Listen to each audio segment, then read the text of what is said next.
সবার আগে আমার সরকারের ডাক্তাররা, সবার আগে বাংলাদেশের ওষুধ মালিকরা, সবার আগে আমার লাভ লোকসানের প্রশ্ন, সবার আগে তো বাংলাদেশ না।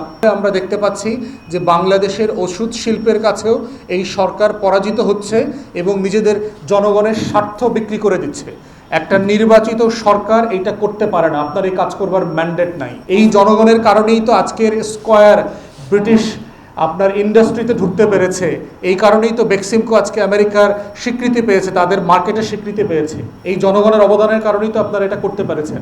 70-এর দশকে 80-র দশকে মোটামুটি বাংলাদেশের প্রায় অলমোস্ট এন্টায়ারলি 80% ওষুধ তৈরি করতো বিদেশিরা, বিদেশি কোম্পানি যাদের এখানে তৈরি হতো এবং বিদেশ থেকে ওষুধ আসতো। আজকের সেই জায়গাটা বদলে প্রায় 98% ওষুধ উৎপাদন করে বাংলাদেশি কোম্পানি এবং এটার বাজার মূল্য এখন প্রায় 50,000 কোটি টাকা। It's a huge industry. তো 70-এর দশকের শেষ দিকে শহীদ প্রেসিডেন্ট জিয়াউর রহমান যখন ক্ষমতায় ছিলেন, ওনার স্বাস্থ্যমন্ত্রী ছিলেন কর্নেল এম হক। ওনারা সবাই মিলে তখন দেখলেন যে বিদেশি ওষুধ কোম্পানির যে চড়া মূল্য আছে, এটার কারণে দেশের সাধারণ মানুষ, গরিব মানুষ ওষুধ কিনতে পারছে না এবং তারা খুব কষ্টে আছে।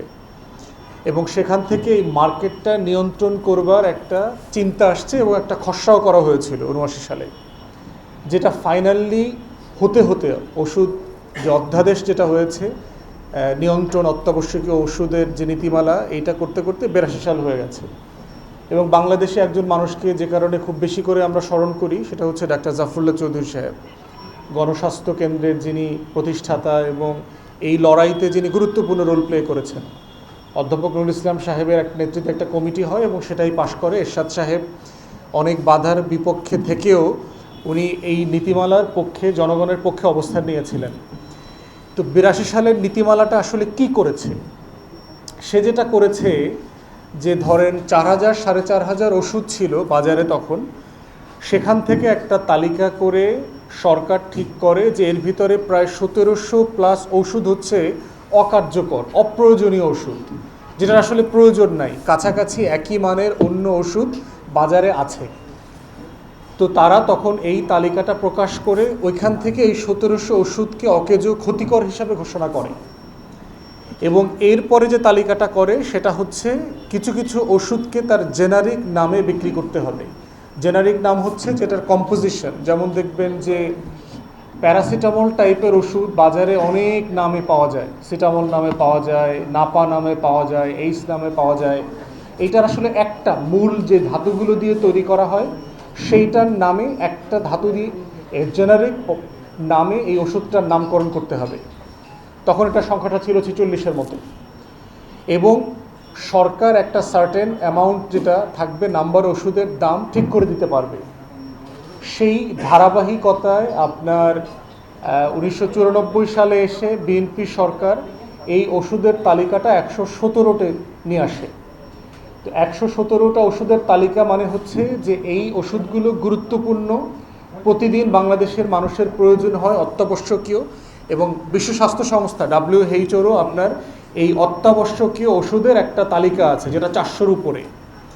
তো এই 32 বছর আগে করা যে ওষুধ সরকার যেটা করেছিল, বিএনপি সরকার 117টা ওষুধের তালিকা করেছিল অত্যাবশ্যকীয় এবং যার দাম সরকার ঠিক করে দেবে।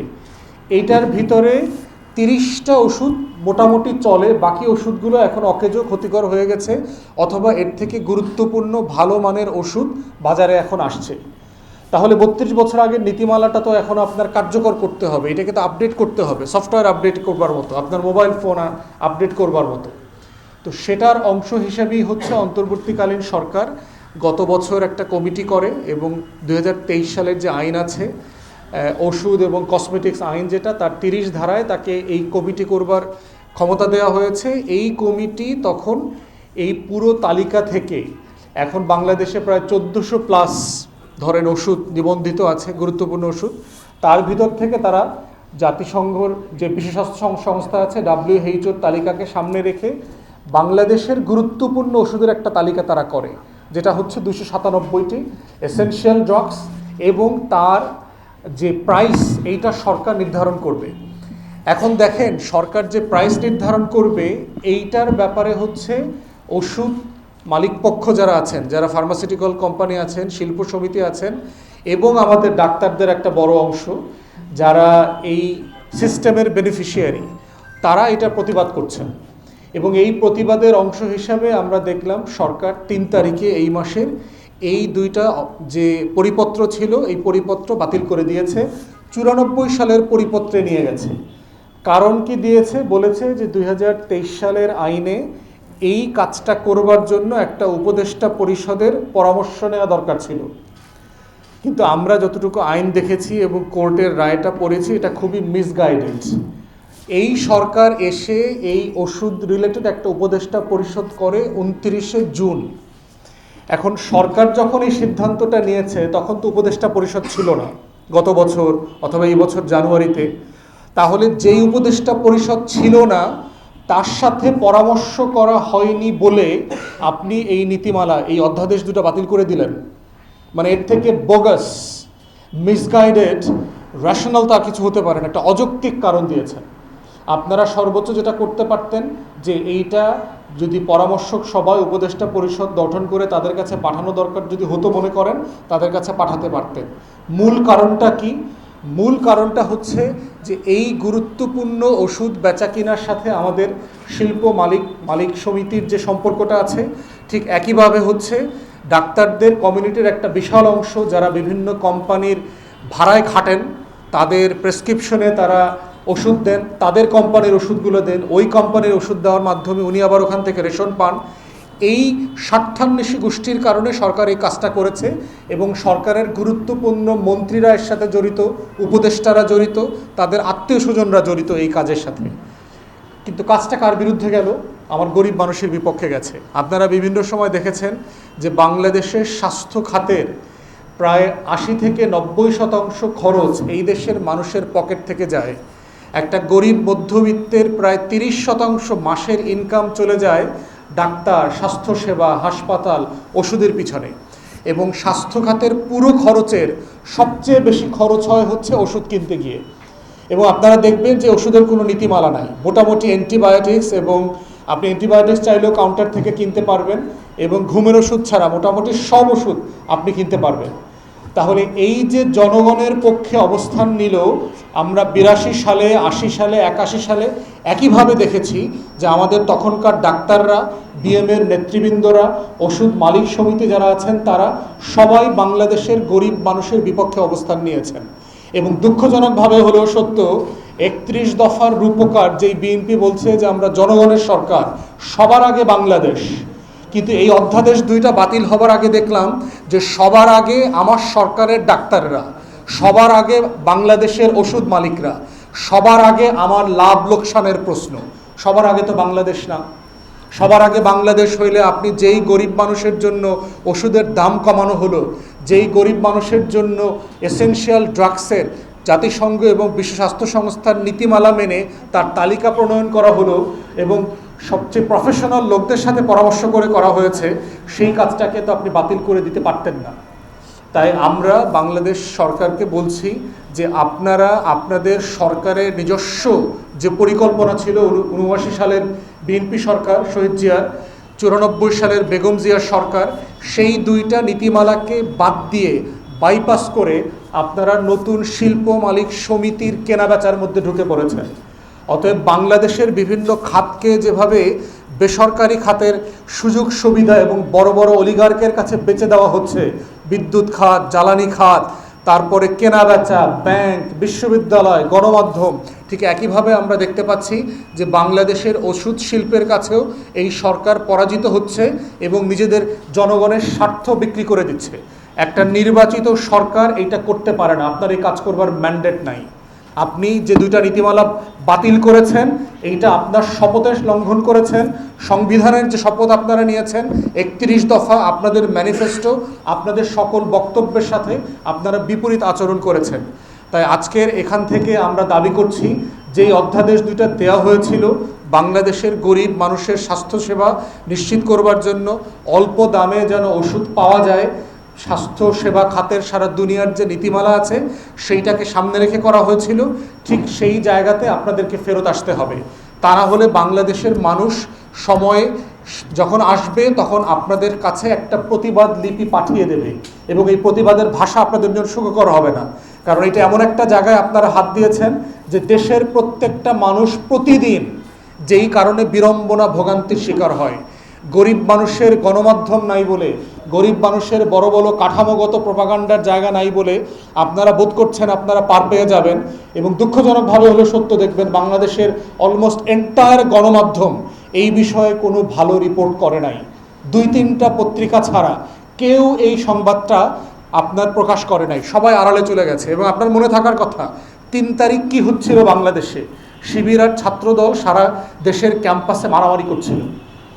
ঠিক এইরকম সময় কতগুলো গুরুত্বপূর্ণ সিদ্ধান্ত সরকার নিয়েছে শুধুমাত্র জনগণের দৃষ্টি এড়ানোর জন্য। তার ভিতরে এইটা একটা, জ্বালানি খাতের সিদ্ধান্ত, 10,000 বাস কেনার সিদ্ধান্ত, এই কাজগুলো তারা করবার চেষ্টা করেছে। তাই আমাদের জাতীয় দায়িত্ব হচ্ছে জনগণের কাছে আমাদের যে দায়বদ্ধতা আছে রাজনৈতিক দল হিসাবে, তার অংশ হিসাবে আমরা সরকারকে আহ্বান করছি যে অধ্যাদেশ 2টা বাতিল করেছেন, ইমিডিয়েটলি পূর্ণাঙ্গভাবে শব্দে শব্দে অক্ষরে অক্ষরে আপনারা এটা প্রতিপালন করবেন, এটা রিয়েস্টেট করবেন, এইটাকে বাস্তবায়ন করবেন, এনফোর্স করবেন। মালিক পক্ষের সাথে যেখানে যেখানে নেগোশিয়েট করা দরকার সেগুলো করবেন। মালিক পক্ষকে বলছি এবং বিএমএর ডাক্তার সম্প্রদায়কে বলছি, দয়া করে জনগণের বিপক্ষে দাঁড়াবেন না। এই জনগণের কাছ থেকেই তো আপনারা 50,000 কোটি টাকার ব্যবসা করেন প্রতি বছর। এই জনগণের কারণেই তো আজকের স্কয়ার ব্রিটিশ আপনার ইন্ডাস্ট্রিতে ঢুকতে পেরেছে। এই কারণেই তো বেক্সিমকো আজকে আমেরিকার স্বীকৃতি পেয়েছে, তাদের মার্কেটের স্বীকৃতি পেয়েছে। এই জনগণের অবদানের কারণেই তো আপনারা এটা করতে পেরেছেন। আপনাদের সামনে আরও বড় চ্যালেঞ্জ আছে, সেটা নিয়ে যদি আপনারা মাথা না ঘামান, আপনাদের ইন্ডাস্ট্রি ভারতের দখলে চলে যাবে কয়দিন পরে, এবং আপনাদের ব্যবসা করতে পারবেন না, ভিক্ষা করে খাইতে হবে। এই মালিক সমিতিকে বলছি, কারণ এলডিসি গ্র্যাজুয়েশনের যেই আত্মঘাতী পথে হাসিনা সরকার যাত্রা শুরু করেছিল, সেই পথ যদি আগামী 3 বছর পর চলে, বাংলাদেশের ওষুধ খাত ধসে যাবে। কারণ এলডিসি গ্র্যাজুয়েশন মানে আপনারা জানেন, তথাকথিত মধ্যম আয়ের জমানাতে প্রবেশ করা মানে হচ্ছে আপনি গরিব দেশ হবার কারণে অথবা অনুন্নত দেশ হবার কারণে সারা দুনিয়াতে জেনেরিক ওষুধ তৈরি করবার কোনো পেটেন্টের টাকা দিতে হয় না। মানে যদি একদম সস্তা ভাষায় বলি, আপনি আমেরিকার আবিষ্কার করা একটা ওষুধ বাংলাদেশে নকল করে বানাতে পারবেন, এটা আইনসিদ্ধ। ব্রিটেনে আবিষ্কার করা একটা ওষুধ আপনি বাংলাদেশে নকল করে বানাতে পারবেন, এইটা স্বাস্থ্য সংস্থা অনুমতি দিয়েছে, বিশ্ব স্বাস্থ্য সংস্থা। কেন? কারণ আমরা গরিব দেশ, আমাদের গরিব দেশের মানুষের এই সুযোগ সুবিধাটা তাকে দিতে হবে। ভারতের কিন্তু এই সুবিধাটা নাই। আজকে দেখছেন না বাংলাদেশে বিভিন্ন পণ্যে ভারতের বাজার, চায়নার বাজার ছেয়ে গেছে। তখন কিন্তু এলডিসি গ্র্যাজুয়েশন হলে আপনি এই বাজার আর নিয়ন্ত্রণ করতে পারবেন না। তখন বিদেশি কোম্পানিগুলোকে প্রতিটা প্যারাসিটামল, গ্যাস্ট্রিকের ওষুধের জন্য আপনাকে পেটেন্টের টাকা দিতে হবে। তখন বাজার মূল্য বাড়বে, সেই মূল্য বাংলাদেশের ভারত এবং চায়নাকে ছাড়িয়ে যাবে। যেহেতু আমাকে কাঁচামাল ওই সব দেশ থেকে আমদানি করতে হয়, তখন আপনি এই বাজারের যে ওষুধ আছে, এই ওষুধ বিদেশি ওষুধে ভরে যাবে। ভারতীয় কোম্পানি এবং চীনা কোম্পানির কাছে বাংলাদেশের ওষুধ মার্কেট একটা কলোনিতে পরিণত হবে। তাই ওষুধ কোম্পানির মালিকদেরকে বলতেছি, যেখানে রাজনীতি করা দরকার দয়া করে সেখানে রাজনীতি করেন, সেখানে সরকারের সাথে নেগোশিয়েট করেন, সেখানে পলিসি ইস্যুতে কাজ করেন। তা না হলে আপনাদের কয়েকদিন পরে ভারতের ওষুধ বিক্রি করতে হবে আপনাদের কোম্পানির মাধ্যমে। সেই জায়গায় যদি যেতে না চান, অতএব জনগণের বিপক্ষে দাঁড়ায়েন না। দ্বিতীয়ত হচ্ছে যে বিজ্ঞাপনের বাজারের ব্যাপারে একটা নিষেধাজ্ঞা আছে যে গণমাধ্যমে ওষুধ কোম্পানির বিজ্ঞাপন দেওয়া যাবে না। আমরা বলছি যে সরকার এইটা উঠায়া দেওয়ার জন্য আলাপ করতে পারে। আমাদের গণমাধ্যমে বিজ্ঞাপনের একটা সংকট চলছে, এবং আমাদের ওষুধ কোম্পানি কি ওষুধ বানাচ্ছে না সেইটা আসলে জনগণ জানে না। তো বিজ্ঞাপনের মাধ্যমে আপনারা নতুন নতুন কি ওষুধ বানাচ্ছেন না বানাচ্ছেন, সেটার যদি একটা জেনেরিক বিজ্ঞাপনের জায়গাতে বাংলাদেশ যেতে পারে কিনা আমরা সরকারকে আহ্বান করব সেইটা বিবেচনা করবার জন্য। এবং এটা করলে যেটা হবে যে গণমাধ্যমকে সিএসআর ফান্ড থেকে সাহায্য করবার যে একটা বিশাল জায়গা ওষুধ কোম্পানির আছে, সেইটা তারা করতে পারবে। থার্ড হচ্ছে একটা গুরুত্বপূর্ণ জায়গা, সেটা হচ্ছে যে আমরা মনে করছি যে এই যে শত শত বিভিন্ন কোম্পানির বিভিন্ন নামে ওষুধ বিক্রি করবার যে জায়গাটা, এইটা জেনারিক নামে যদি নিয়ে আসা হয় তাহলে ওষুধের মান রক্ষা করা এবং এইটাকে নিয়ে ব্যবসা করার জায়গাটা সহজ হয়ে যাবে না, এইটা আমাদের জনগণের সাপেক্ষে যাবে। তো সেই জায়গায় এই বিষয়টাও সরকারকে বিবেচনা করা যেতে পারে। সরকারের একটা ফার্মাসিউটিক্যাল কোম্পানি আছে এসেনশিয়াল ড্রাগস, যারা শুধুমাত্র ওষুধ সরকারের কাছে সরকারি হাসপাতালে বিক্রি করে। আমরা দাবি করছি যে সরকারি এই কোম্পানিটা মার্কেটেও ওষুধ বিক্রি করবার, অন্যান্য ফার্মাসিউটিক্যালের মতো বিক্রি করবার মতো স্পেস তাকে তৈরি করা দরকার। কারণ সে একটা লোকসানি প্রতিষ্ঠান, এই প্রতিষ্ঠানটা যেন জেনুইনলি কম্পিটিশন করে বাজারে মার্কেট প্রাইসে এসে সরকারের লোকসানের বোঝা কমায় দিতে পারে। তাহলে যেটা হবে, তারা একটা ন্যাশনাল এবং ইন্টারন্যাশনাল স্ট্যান্ডার্ডের ফার্মাসিউটিক্যাল কোম্পানি হলে বাংলাদেশের মার্কেটে জনগণের অ্যাক্সেস আগের থেকে বাড়বে। তো এই বিষয়গুলো বিবেচনায় রেখে আমরা মনে করছি সরকারের সিদ্ধান্তটা ভুল, এবং এই ভুল সিদ্ধান্ত থেকে ফিরে এসে জনগণের পক্ষে যে সিদ্ধান্ত নেওয়া হয়েছিল অন্তর্বর্তীকালীন সরকারে, সেই দুইটা অত্যাবশ্যকীয় ওষুধের তালিকা এবং ওষুধের যে নীতিমালা, দাম মূল্য নির্ধারণ করবার, সেইটা আবার রিইনস্টেট করতে হবে, পুনঃস্থাপিত করতে হবে, করে ইমিডিয়েটলি ওষুধের বাজারে জনগণের স্বার্থকে প্রায়োরিটি দিয়ে সকল পলিসি নির্ধারণ করতে হবে।